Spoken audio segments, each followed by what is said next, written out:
ফাইভে গনগনে রোদ, হু হু হাওয়া দিচ্ছে, তবে গরম হাওয়া নাকে মুখে হলকা লাগছে। তাহলে পশ্চিমের জেলার কি অবস্থা?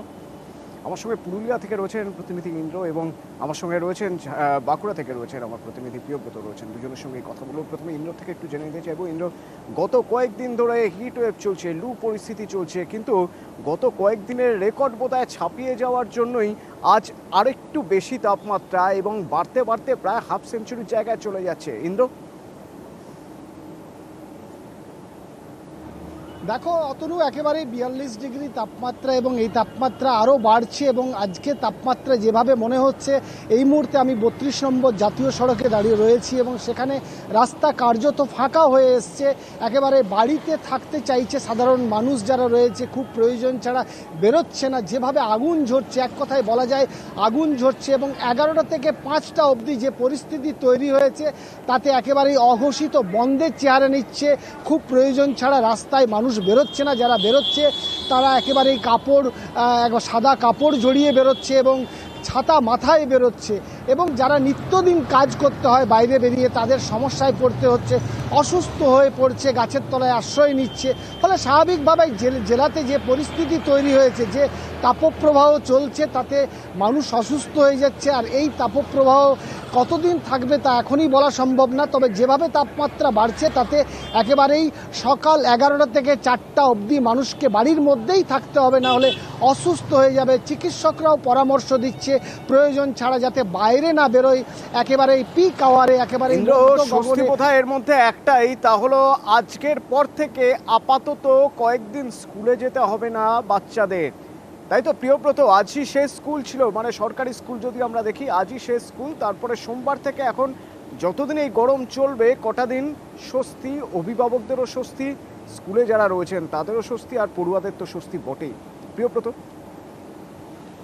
একেবারে অতনু, একেবারে তুমি যেমনটা বলছো, আমরা কয়েকদিন ধরেই খবর করে আসছি যে 42.7 ডিগ্রি তাপমাত্রা। সেখানে কিভাবে এই স্কুলের কচিকাচারা পড়ুয়ারা বা অভিভাবকরা যারা নিতে যান স্কুলের থেকে, তারা কিভাবে যাচ্ছেন এত বড় গরমে, যেখানে মানুষকে বেরোতেই বারণ করছেন চিকিৎসক মহল থেকে আবহাওয়াবিদ সকলেই, সেখানে এই স্কুলের কচিকাচারা স্কুলে যাচ্ছেন। এবং মধ্য গগনে যখন সূর্য, তখন তাদেরকে স্কুল থেকে নিতে আসছেন অভিভাবকরা। তারা স্বস্তি পেলেন ঠিকই, তারা স্বস্তি পাবেন, আগামী সোমবার থেকে আর স্কুল যেতে হবে না।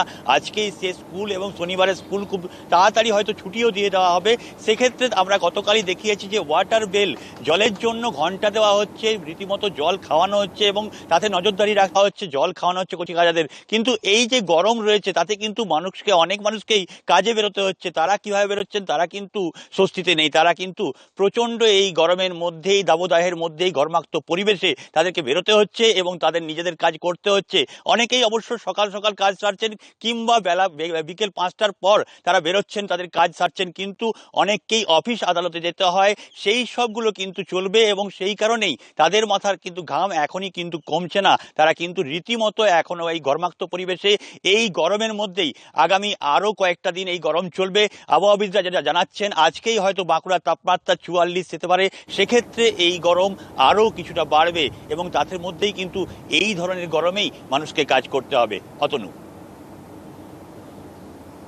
বর্ধমানের কি অবস্থা জানবো। অর্পণ প্রতিনিধি আমার সঙ্গে রয়েছেন। অর্পণ, পানাগড় একের পর এক রেকর্ড করে ফেলেছে, এবং যখন 44 ডিগ্রি নিয়ে আমরা টেনশন করছি, তখন পানাগড় প্রায় হাফ সেঞ্চুরি ছোঁয়ার জায়গায় চলে যাচ্ছে। কারণ গত কয়েকদিন ধরেই 40 ছুঁই, কখনো 40-এর উপরে পানাগড়, দুর্গাপুর এই অঞ্চলের তাপমাত্রা। কি অবস্থা আজ? দেখো, সকাল থেকে কিন্তু তাপমাত্রা যেভাবে ছিল একেবারে 42 ছুঁই, এবং যত বেলা বাড়ছে তাপমাত্রা কিন্তু বাড়তে থাকছে। অর্থাৎ একেবারে কিন্তু এখানকার শহরের যে সমস্ত মানুষ, তারা কিন্তু একেবারেই নাজেহাল, কারণ গরম বাড়ছে।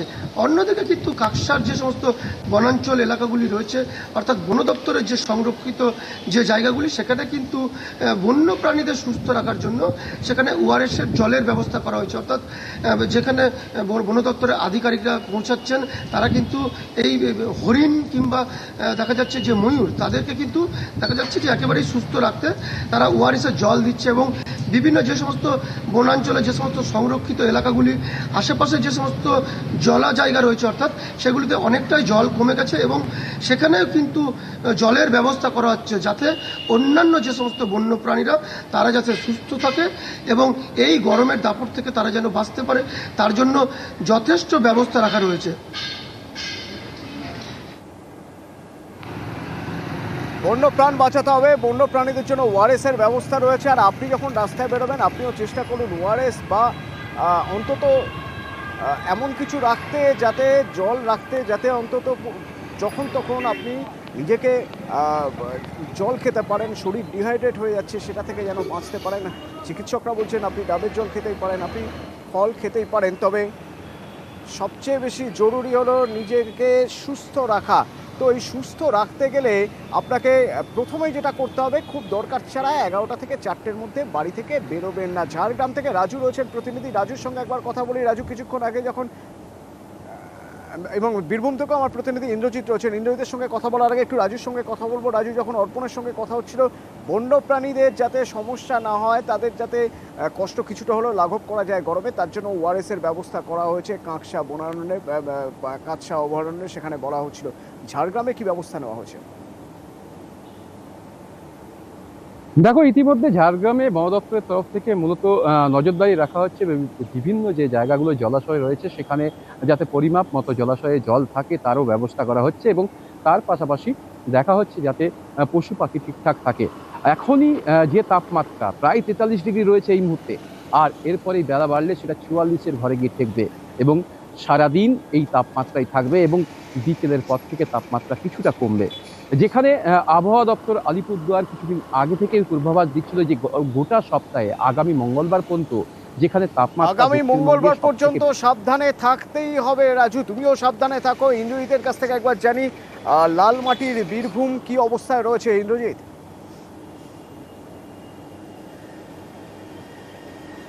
দেখো, লালমাটির বীরভূম কিন্তু ইতিমধ্যে ভোটের হাওয়ার থেকেও কিন্তু যে আবহাওয়ার যে তাপ, সেই তাপ কিন্তু বৃদ্ধি পাচ্ছে এবং আজ এবং কাল শিলিগুড়ির আবহাওয়া দপ্তর যেটা জানাচ্ছে যে 43 ডিগ্রির কাছাকাছি কিন্তু তাপমাত্রা ছুঁয়ে যেতে পারে। বেলা 11টা থেকে বেলা 4টের মধ্যে এই 43 ডিগ্রি কাছাকাছি তাপমাত্রা ছুঁতে পারে এবং আবহাওয়া দপ্তর সূত্রে যেটা বলা হচ্ছে বারবার সাধারণ মানুষের উদ্দেশ্যে, তারা যেন অত্যন্ত জরুরি কাজ ছাড়া যেন এই সময়ের মধ্যে বাইরে না আসে, কারণ এই সময়ের মধ্যে কিন্তু লুও বইবে এমনটাই কিন্তু তারা জানাচ্ছে। এবং যাতে সাধারণ মানুষ যদিও বা তাদের অত্যন্ত জরুরি কাজ থাকে, সেক্ষেত্রে তারা যদি বাইরে বেরিয়ে আসে, তারা যেন সম্পূর্ণ প্রোটেকশন নিয়ে, অর্থাৎ রোদ চশমা থেকে শুরু করে মুখ হাত সমস্ত কিছু ঢেকে বেরোনোর চেষ্টা করে, কারণ তা না হলে কিন্তু যেভাবে তাপ বৃদ্ধি পাচ্ছে তাতে কিন্তু সানস্ট্রোকের আশঙ্কা করছে চিকিৎসকরা এবং আবহাওয়া দপ্তর থেকেও বারবার সাধারণ মানুষকে সাবধান করা হচ্ছে। এবং আমি যেটা বলবো, বোলপুর শহরের মানুষ কিন্তু ইতিমধ্যে রাস্তাঘাট অধিকাংশ জায়গায় ফাঁকা হয়ে গেছে। সকাল সকাল তারা কাজ করে বাড়ি ঢোকার চেষ্টা করছে এবং এটাই একমাত্র বাঁচার উপায় ইন্দ্রজিৎ, যে সকাল সকাল যত দ্রুত সম্ভব প্রয়োজনীয় কাজ মিটিয়ে নেওয়া, আবার অপেক্ষা করা কখন একটু সূর্যের তাপ কমবে, কখন সন্ধে হবে, তখন বাকি কাজটা মিটিয়ে নেওয়া। এছাড়া বোধহয় আর কোনো উপায় নেই, অন্তত আগামী কদিন।